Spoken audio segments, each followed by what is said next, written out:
Ẹ káàbọ̀ sórí ìkànnì yìí. Tó bá jẹ́ ìgbà àkọ́kọ́ tí ẹ ń bá mi pàdé rèé, ẹ bá mi like, ẹ comment, ẹ share, kẹ́ subscribe.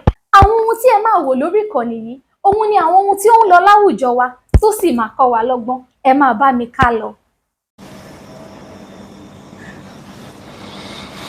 Ẹ ǹlẹ́ ńlẹ́ alára o èjì ọ̀sá ọmọ amúrin kàndọ́gbọ̀n agogo ẹ ǹlẹ́ ń bẹ nílé ajúrò ọmọ ògbójúkọ̀rọ̀ jàjálẹ̀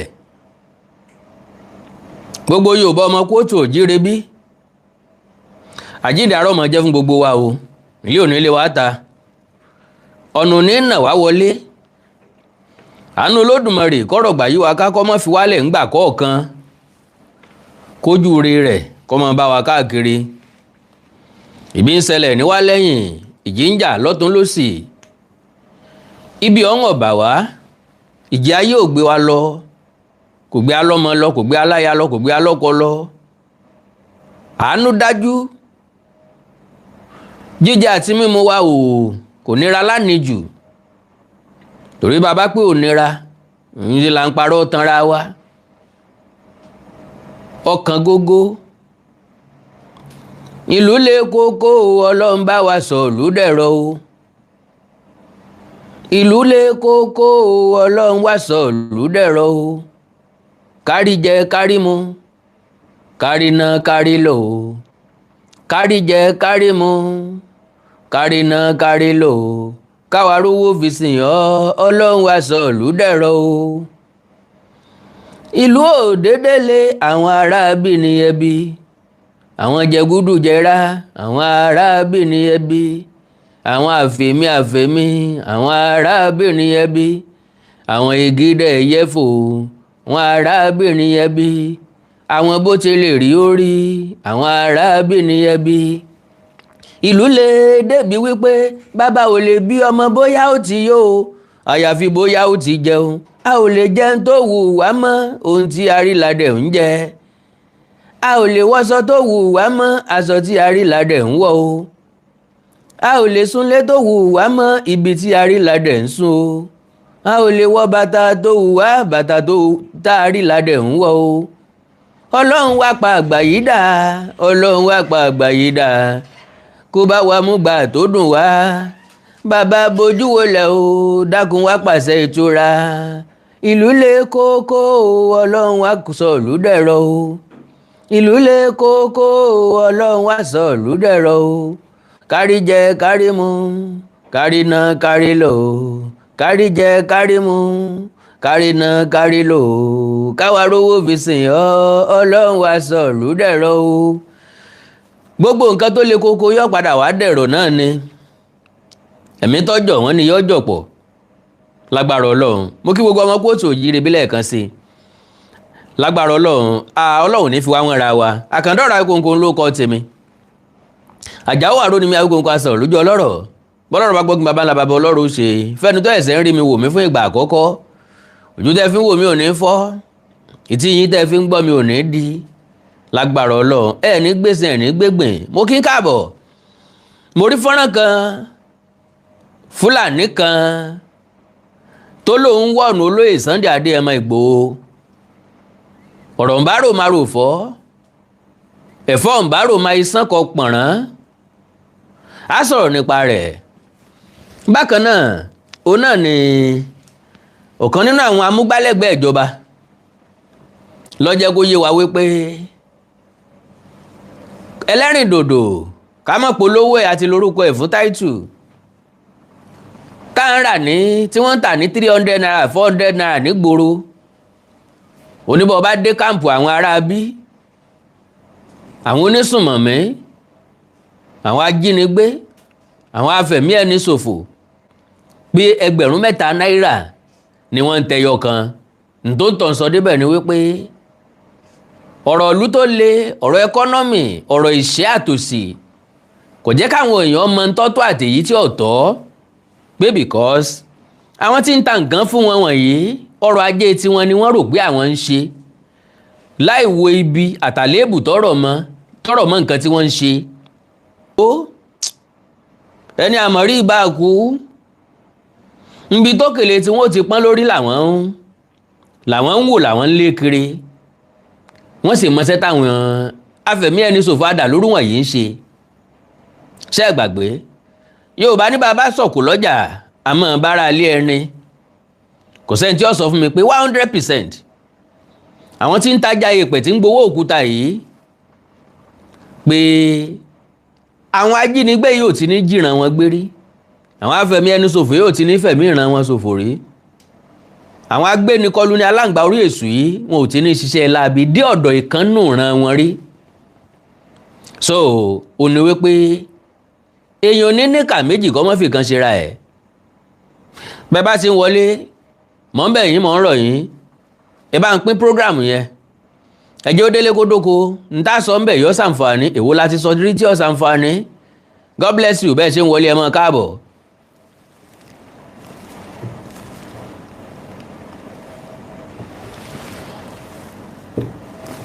ìlú òdèdélé àwọn arábìnrin ẹbí àwọn jẹgúrú jẹrá àwọn arábìnrin ẹbí àwọn bó ti lè rí orí àwọn arábìnrin ẹbí ìyàn ìjídá ẹ̀yẹ́fò àwọn arábìnrin ẹbí àwọn ìwọ alára bí àwọn tí ń ṣèjọba lé alórí náà ni. Alright ẹ mọ̀ wọlé káàbọ̀. pàápàá mọ́ tó ń ṣe WhatsApp táàbù mi tó ń ṣẹ́jú wẹ́líwẹ́lí o kò ṣiṣẹ́ mọ́ mo ti install mo ti reinstall láìmọye ìgbà kò ṣiṣẹ́ o ẹ̀yin tẹ́ bá mọ̀ nípa technology o WhatsApp mi ṣe ní ṣẹ́jú o òun lélẹ́yìí o.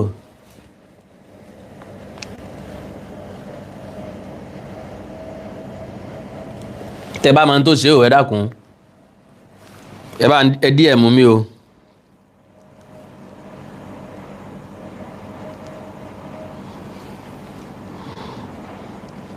ìlú lè dẹ́bi wípé màmá ò lè mí ọmọ bóyá ó ti yó o àyàfi bóyá ó ti jẹun.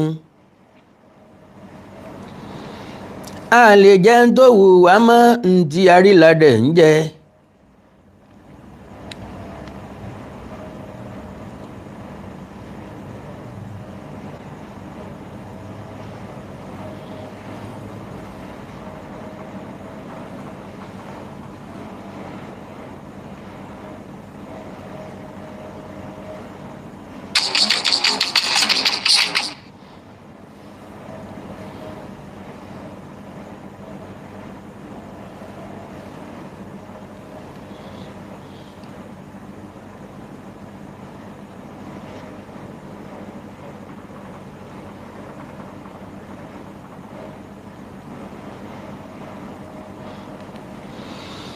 All right.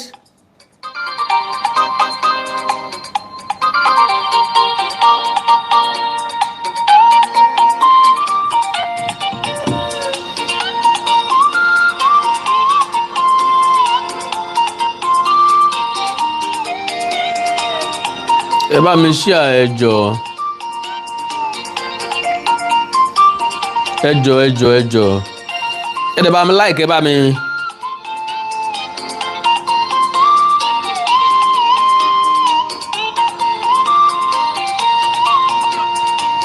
Ìgbò ìrò wá ní akọrin tó ń jà fitafita Yorùbá ó lè kúrò lóko ẹrú.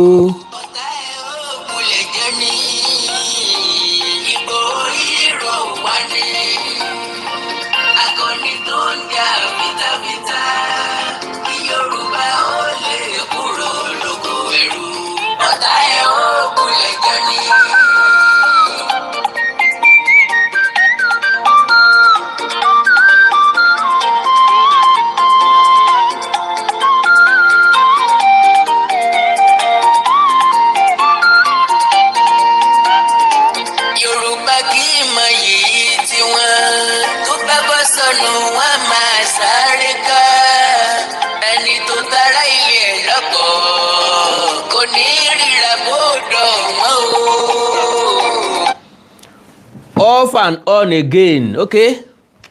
Jẹ́ ń sábólógún ti pé ń sáná. mo ti pa láìmọye ìgbà tó jẹ́ pé the same thing náà ni o.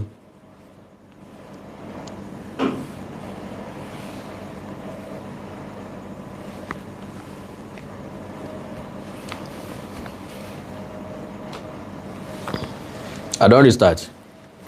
No, pápápá. Ẹgbọ́n nǹkan tí Ọ̀gbẹ́ni Fúlàní sọ. Hello everyone, good evening, hope you are doing well.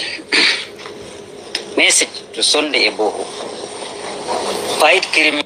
Message to Sunday Igboho. Fight criminal. Not Fulani. Fight criminal, not Fulani. Tó bá jẹ́ pé Fulani ni criminal yẹn, kí Igboho ọmọ wòran torí pé ó ti jẹ́ Fulani, kó má fight yẹ. It's okay. What you are doing, it is not the way to restore peace. Let me tell you the truth. Who is restoring peace? Kò sẹ́ni tí ń restore peace yìí. Aláwọn afẹ̀míṣòfò àwọn ajínigbé kí wọ́n kú nílẹ̀ wa restore peace nígbà tá ìṣe peacemaker. Kí ló kàn wá pẹ̀lú peace? Gọ́ọ̀mẹ̀ntì ní peacemaker kan make peace now. Ìyẹn sì wá kàn wá. Sì wá ní pé ókè o, àwọn tí ń fẹ̀mí èèyàn ṣòfò, àwọn ajínigbé kí wọ́n kú nílẹ̀ wa. So Sunday Igboho sí fún kì í ṣe pé wá restore peace. Tó bá dẹ̀ fẹ́ restore peace, ó wá restore peace sílẹ̀ káàárọ̀ òjíire ni. Kí jínigbé kó dà fi ẹ̀yìn, kí fẹ̀mí ṣòfò kó dà fi ẹ̀yìn, kí Bandit kó dà fi ẹ̀yìn. We know your history and we know what you are doing before. We know your history and we know what you are doing before.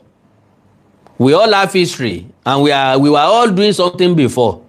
So ìwọ gan tó ń sọ̀rọ̀ yìí náà nísìn, ìwọ náà ń ṣe nǹkan kan tẹ́lẹ̀tẹ́lẹ̀. So you should not fight innocent Fulani, which is Ìgbò ọba innocent Fulani jàre. Ntọ́sọ náà ni pé ẹ bá fẹ́ gbé pẹ̀lú akọ́mọbọ̀ nù gbòòrò ẹja kojú oríra wa. peace-loving people and you are attacking them because Mélòó ni ó ti àtáàkì? Kọ́gbẹ́ni bá wa gbé jáde. federal government allow you due to selfish. What kind of selfish is that? So normal. Injustice, but it is warning for you. If you continue doing what, the result will come like what is happening in Zamfara and Katsina. The result will be what is happening in Zamfara and Katsina. My brother, maybe you can watch me live and direct, or you can watch me later. Something that happened in Zamfara and Katsina can never happen in Yoruba land. Get that to your skull. Never happen here. We are not Zamfara people. We are not Fulani. We are not like you guys. I don't think we ever disturb you to do your business. But for you to inconvenience us is what we cannot accept again. So if you are really fighting criminal, let's come to Zamfara, Katsina, and Maiduguri. Igboho doesn't have anything to do at Zamfara, Katsina, and Maiduguri. It's not from there. He's not a Fulani man. Igboho is a Yoruba man. And what all his fight is on behalf of Yoruba people. Is to defend Yoruba land, not to defend Zamfara or Katsina or Maiduguri. We don't have business there. So government security agencies are dealing with people there, are dealing with criminals there, not here. We are saying here in Yoruba land, we don't want criminal, we don't want bandits, we don't want kidnappers. Go back to Zamfara, go back to Katsina, go back to Maiduguri. My brother, go back to Maiduguri. And this is advice for you, please. Go and advise your forefather, advise yourself, advise your family. Fight with criminal, not Fulani innocent, please. Get out. So, nígbà tí wọ́n send ẹ̀ sí mi náà ni mo ní kákan mẹ́nu bà. Wọ́n bá tá mẹ́nu bà ń bẹ̀ náà nu. Now,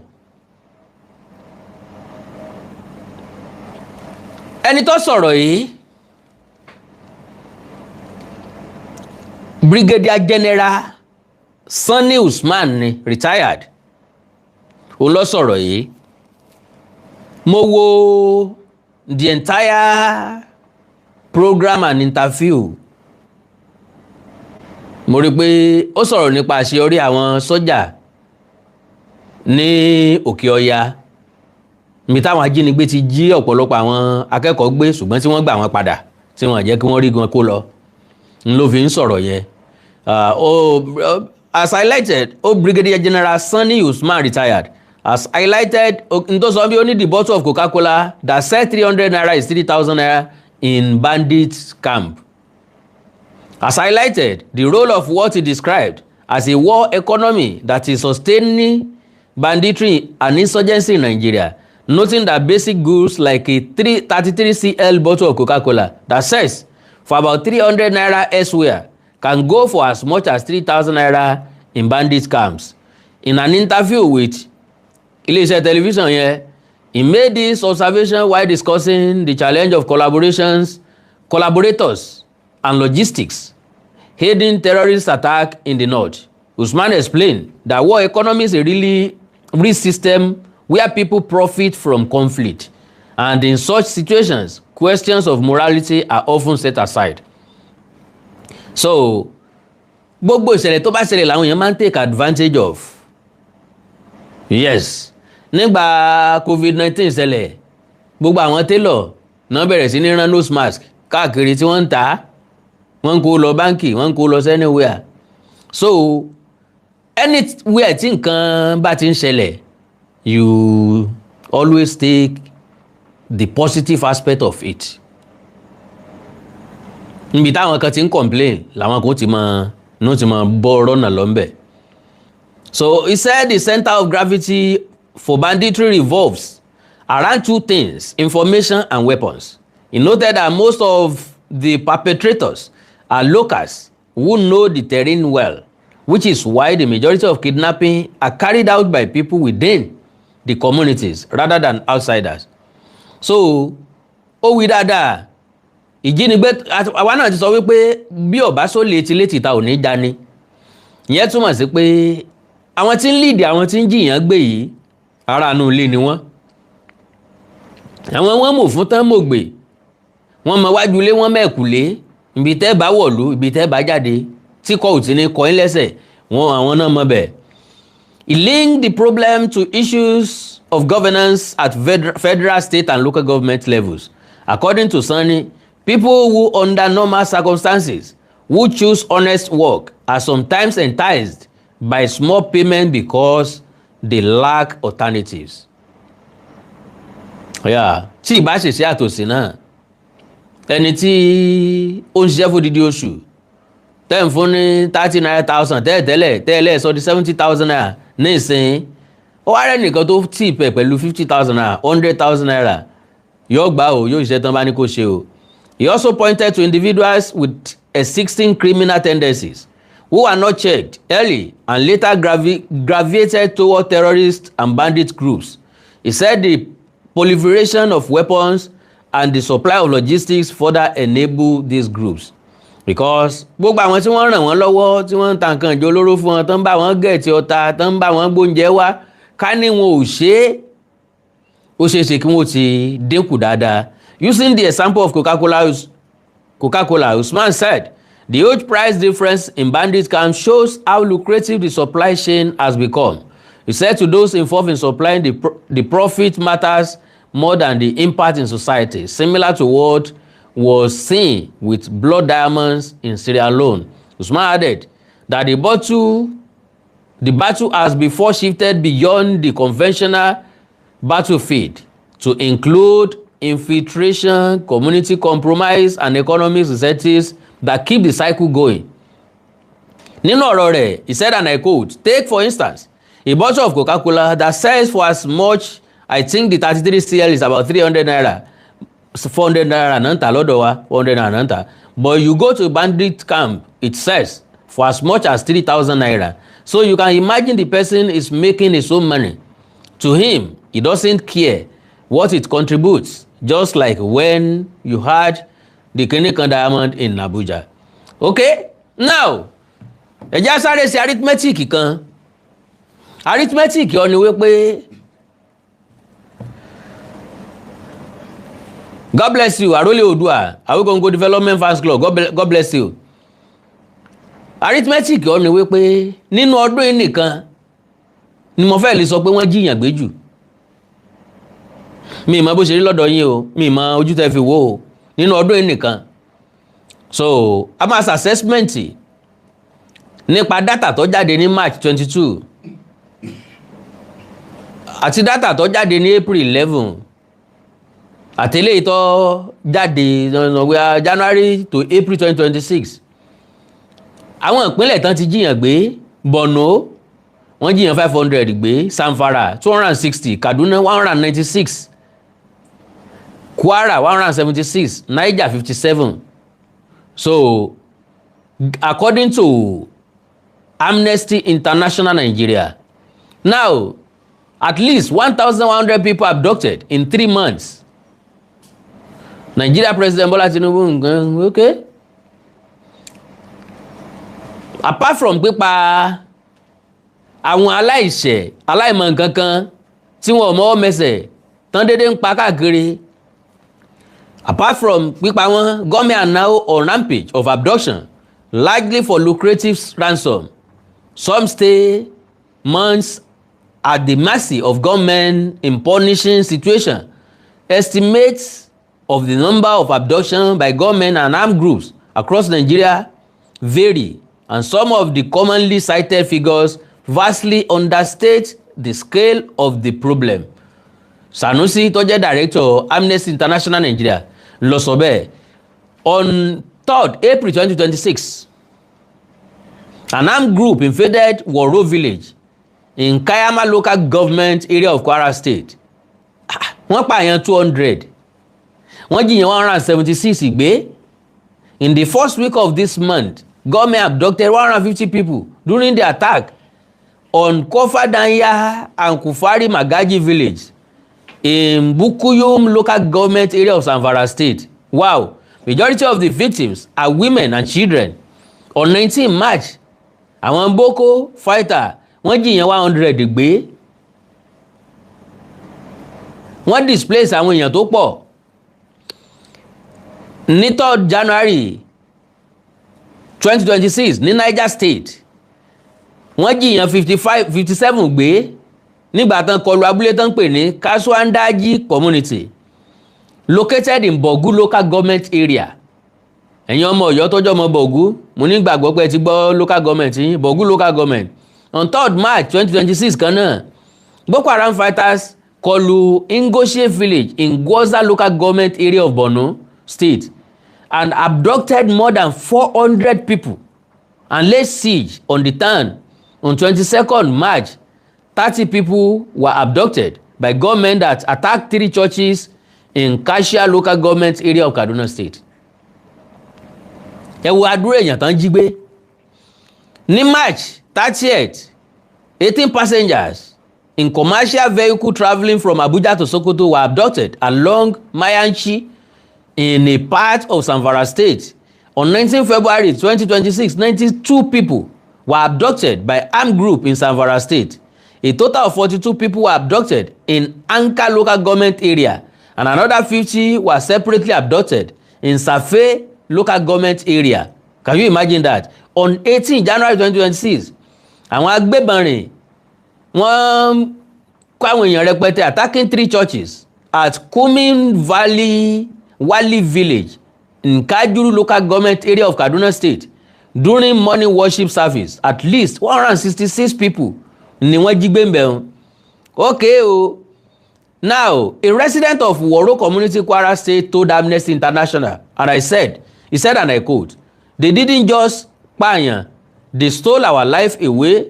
They abducted 176 people, including my second wife and my 3 daughters. One of them is only 2 years old. I have seen the video they posted on social media. I heard my wife's voice. I saw my people. It has been almost 2 months now, and they are still in that forest. In almost all cases of these abductions, people were also pardoned, homes and shops looted and razed. In some cases, families must dispose of everything they have to pay ransom, while villages often crowdfund to rescue their people. Those who could not pay are sometimes either pa disappeared or tortured more. What we are witnessing right now in the northern part of Nigeria is a crisis of abduction that increasingly endanger lives. All right, the possibility of fear of abduction is forcing thousands of children to abandon education. Why underage girls are having their education terminated and forced into marriage as a means of avoiding abduction at school. Wow. This is a devastating blow to years of effort to boost enrollment in schools in the educationally disadvantaged part of northern Nigeria. Ńgbà táwọn ọmọ tó yẹ kó lọ léèwé tí wọ́n bá wò wípé báwọn bá sí lábẹ́ ààbò kankan lè wá já wọn gbé káwọn òkú máa lọ lé ọkọ àwọn ọmọ dáàbò bò àwọn eléyìn lágbára dé ọmọ kéékèèké. All right. Some incidents of abduction in remote communities are rarely reported. The Nigerian authorities are grossly failing in their constitutional and international human rights obligation to protect lives. Bẹ́ẹ̀ bá dẹ̀ béèrè lọ́wọ́ wọn sọ pé àwọn ń gbìyànjú. Wọ́n sọ pé àwọn ń làágùn. Ìyá rẹ̀ ló ní ọ̀já rí pé ó ń làágùn. All right. He said this, and I quote, "This failure by the authorities to promote and ensure the security and safety of the population constitutes a serious breach of their human rights obligation, including under the Nigeria Constitution and the African Charter of Human Rights and People Rights, to which Nigeria is a stake party." They play, my fans. À ń sọ̀rọ̀ lálùdẹ̀ ń sọ ti lálùpọ̀n. Ṣé gọ́ọ̀mẹ̀ntì nìkan ló máa rẹ́yìn ìjínigbé àti ìfẹ̀míṣòfò yìí àbí gbogbo wa? All right. Blood, tears, death. 34 states record 137 cases of terror kidnap attacks in 4 weeks. Tẹ́kọ̀ bẹ̀yìn náà lẹ́rù. Láàrin ìpínlẹ̀ mẹ́rìndínlógójì, ìpínlẹ̀ mẹ́rìnlélọ́gbọ̀n, ìní ìṣẹ̀lẹ̀ ìjínigbé ìṣekú oró pààyàn ti wáyé lórílẹ̀‐èdè Nàìjíríà. Pẹ̀ bá lọ wo map lórí social media, níbi tí ìfẹ̀mí èèyàn ṣòfò ti wáyé, ẹ máa rí i pé ẹ̀jẹ̀ ni wọ́n fi sáwọn ìpínlẹ̀ kan lọ. All right, ẹja sáré wò ó. Nigerians' deepening security crisis came into stark focus over the past 4 weeks, with no fewer than 137 terror and kidnapping incidents recorded across 34 states and the Federal Capital Territory, underscoring the widening reach of violence across the country. Data compiled by Vanguard this Sunday from across the state shows that Borno, Benue, and Ondo states emerged as the worst hit, accounting for some of the deadliest attacks and highest number of incidents within the period under review. Can you just imagine that? From coordinated insurgent assaults in the northeast to mass kidnapping in the north central and the surge in kidnapping in southwest, the pattern reflects a crisis that is no longer confined to any one region. Kò síbi tí ò ti ṣẹlẹ̀ sí, àrùn tí ń sogójì ní sọ̀ọ́dúnrún ni, ntọ́ba bóyá dé tí ń ṣe gbogbo ọlọ́ya. According findings, only Nasarawa and Jigawa states recorded no incidents during the period, offering a rare contrast in an otherwise widespread wave of violence. At least, mo fẹ́ kélé ó wà ní record ló jẹ́ kí n mú wá. Rising terror index. The recent surge aligns with broader national trends. According to the Global Terrorism Index 2025 released by the Institute of Economics and Peace, Nigeria ranked fourth globally, with terror attacks rising by 43% from 120 incidents in 2024 to 171 in 2026 to 171 in 2025, 176 in 2026. Láàrin ọ̀sẹ̀ mẹ́rin péré ní 176 ń gan ṣe ti rí bọ́ lágbára jù. Ọdún yìí gẹ́gẹ́ mo sọ ọdún yìí ló dàbí pé wọ́n jiyàn gbé jù. The report identified Boko Haram and ISWAP as the main drivers of violence according to the majority of fatalities. It also noted that civilians made up 67% of victims, underscoring a shift towards softer targets. Ẹni a lè mú lálẹ́ dì mọ́. Ẹgbẹ́ ẹni làágóyàn wùrà pé ọ̀yà break down ẹja jọ break it down. Across the northeast, Borno State recorded 19 incidents, the highest nationwide, reflecting sustained insurgent activity marked by coordinated assault, mass abductions, and suicide. Ado Oloro, Yobe, Bauchi, and Adamawa had 4 each, including attacks on security formations and deadly village raids and abductions. Taraba recorded 2 incidents, while Gombe had 3, largely involving attacks on farming communities. In the northwest, Sokoto State recorded 8 incidents, driven by persistent bandit attacks and kidnapping. Katsina had 4, while Zamfara and Kebbi recorded 3 incidents each, including mass casualty attacks and village raids. Kano State recorded 1 incident, a kidnapping case. The North Central Zone showed intense pressure. Benue State recorded 10 incidents, including multiple village attacks in Kwamde, Apa, and Otukpo, with dozens dying in separate assault. Plateau State recorded 5 incidents, largely involving coordinated attacks on rural communities and security patrols. Kogi State had 6 incidents, many targeting highways and travelers. Yes, bó ṣe ń ṣẹlẹ̀ Kogi nìyẹn. Niger State recorded 7 incidents, including large-scale village attacks and ambushes on security personnel. Kwara recorded 3 incidents, including the major massacre in Kayama.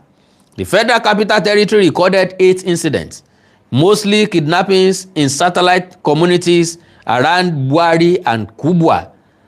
In the southeast, Abia State recorded 5 incidents, including attacks on security personnel and kidnappings. Imo and Enugu recorded 4 each, involving raids on facilities and security operations, and deadly attack and abduction along highways. Ebonyi also recorded 4, including pipa of traditional ruler and child abductions. Anambra recorded 3 incidents, largely involving armed confrontations and attempted kidnapping. In the South-South, Edo State recorded 5 incidents, mostly kidnapping and related violence. Rivers State recorded 4 incidents, including multiple abductions. Bayelsa and Cross River State recorded 2 incidents each, including kidnapping-related cases. Akwa Ibom State and Delta State recorded 1 incident each. In the Southwest, Ondo State recorded 10 incidents, emerging as the most affected in the region, with Pipa, Jijigbe, and Kikolu, Anwoko, and communities across Akure North and Owo axis. Oyo and Ekiti State recorded 5 incidents each, while Osun State recorded 2 and Ogun State recorded 1. Lagos State had 1 unconfirmed incident linked to highway Ijinigbe. Notably, Nasarawa and Jigawa State recorded no attacks within the period under review, with their last reported incident occurring in January 2026. Deadly Ikolu. The incidents were marked by heavy casualties across several regions, with some states recording mass pipa on a scale rarely seen outside insurgency zone. In Borno State, coordinated insurgency operations, including the invasion of Ngoshie and repeated assault on military formation, left scores Kiku with about 300 civilians abducted in 1 attack alone. Mbolaye mi lọ mẹ́mọ́, mbolaye mi lọ mẹ́mọ́. Kẹ́kàn lè mọ tí ń ṣẹlẹ̀ ní Nàìjíríà ni o. Bí ìròyìn ọba gbé kẹ́mọ́ fi ṣèbínú o. Ìjọba ló ní kí ìròyìn ọmọ gbé mọ́ kọ́mọ̀ mọ́ dẹ́rù bà wá aráàlú. Ìgbà wo wá ni mọ́kú ọ̀wá kú báyìí? Mọ́kú ọ̀ma wo ń bọ́ pa? Mọ́kú ọ̀mọ̀wẹ̀ ń bẹ́ lókun? Ǹjọ́ wa ni mọ́kú òrìn kú? Ìbẹ́ ńgbà tán bá jiyàn 300 gbélé kan náà. Ọ̀dà o. In Benue State, a series of attacks across Kwande, Agba, and Agatu local government area resulted in over Ikunne 70, alongside multiple abductions and widespread displacement. Ọ̀pọ̀lọpọ̀ wọn yẹn wọ́n jí gbé, èèyàn 70 wọn padà nù. Ọ̀pọ̀lọpọ̀ àwọn èèyàn ní onílé lórí mọ́. The situation in Kwara State was particularly severe. In a single attack on Woro community in Kayama local government area, over 200 residents were reportedly pipa, while 175 others, including men, women, and children, ni wọ́n jí gbé lọ. Many of those abducted remain in captivity, making it one of the deadliest incidents recorded in the period under review. Láàrin ọ̀sẹ̀ mẹ́rin péré náà ni o. In Niger State, attacks on communities such as Tongan, Makeri, and surrounding area reportedly left dozens pípa, with entire settlements razed and residents forced to flee. Kan sá lọ. Similarly, in Zamfara State, a mass casualty attack in Tongan Dutse allegedly claimed over ẹ̀mí bíi 50 ló kú ńbẹ̀. In addition to large-scale abduction, wọ́n tún jiyàn gbé rẹpẹtẹ. In the southwest, Ondo State recorded multiple pípa, including the pípa of traditional ruler tá a sọ́njọ́ ní and several farmers, reflecting a rise in the lethality of attacks in the region. Across the country, civilians remain the primary victims, with many of the attacks deliberately targeting rural communities, travelers, and places of worship. Protest and rising fear. Public anger has followed closely behind the violence. In Oyo State, residents staged protests along major highways, including the Ibadan-Oyo Expressway, condemning repeated kidnappings and what they described as weak enforcement. In Ondo State communities, in Akure North and surrounding areas, repeatedly block highways, in some cases displaying òkú àwọn tí wọ́n pa to draw attention to their plight. Protesters demanded direct intervention from the government, citing an inability to access farms and rising ransom demands. Elsewhere, fear has reshaped daily life.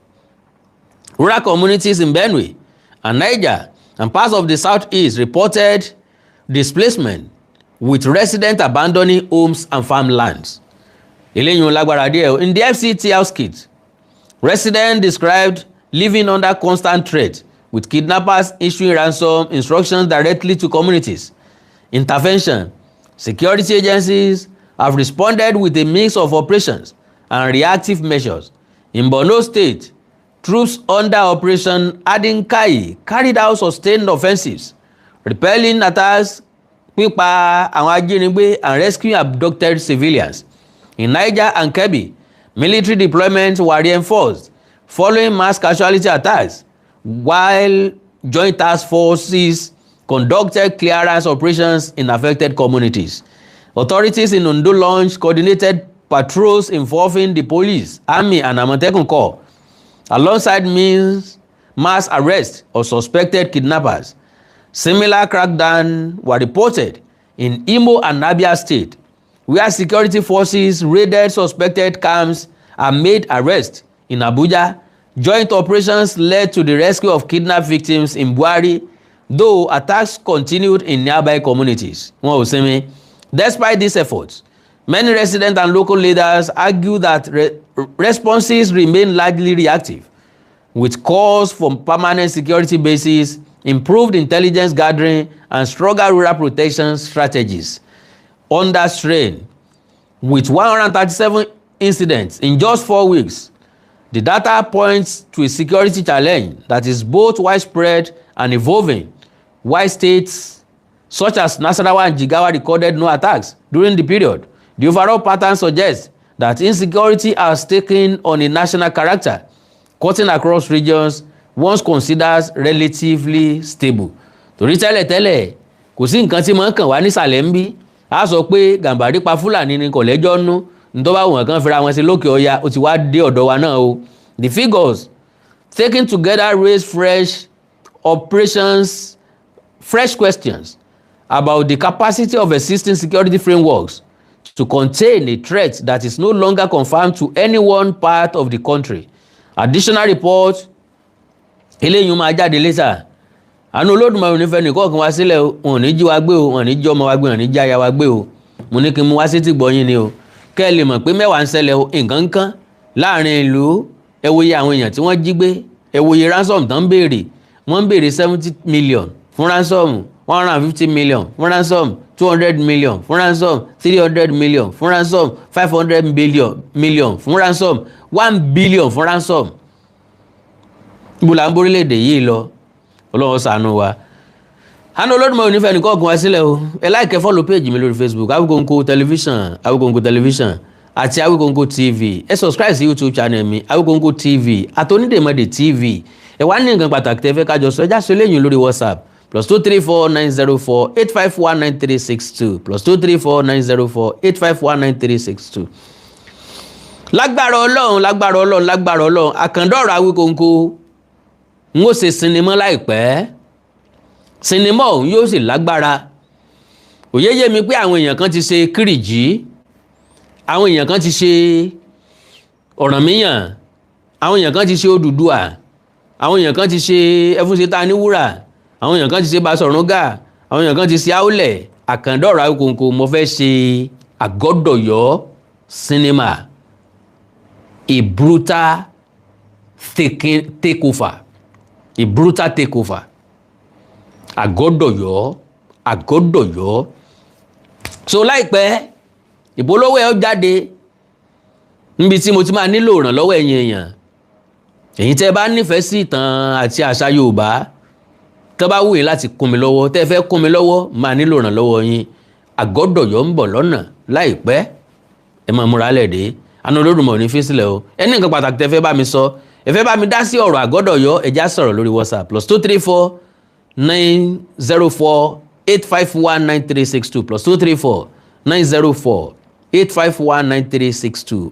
èdè àti àṣà ilẹ̀ káàrọ̀ òjìrè bí òní wọ́ mi o. ilé-èdè ilẹ̀ káàrọ̀ òjìrè òní dàrú. ìlú ẹnìkọ̀ọ̀kan wa yóò tòrò mẹ́nẹ́mẹ́nẹ́ bí omi àfòwúrọ̀ pọ̀n. àjùwàṣe ò dàárọ̀ òun rè lásùn ò àní tójú òun dójú kú. I love you all. Bye gàrí o.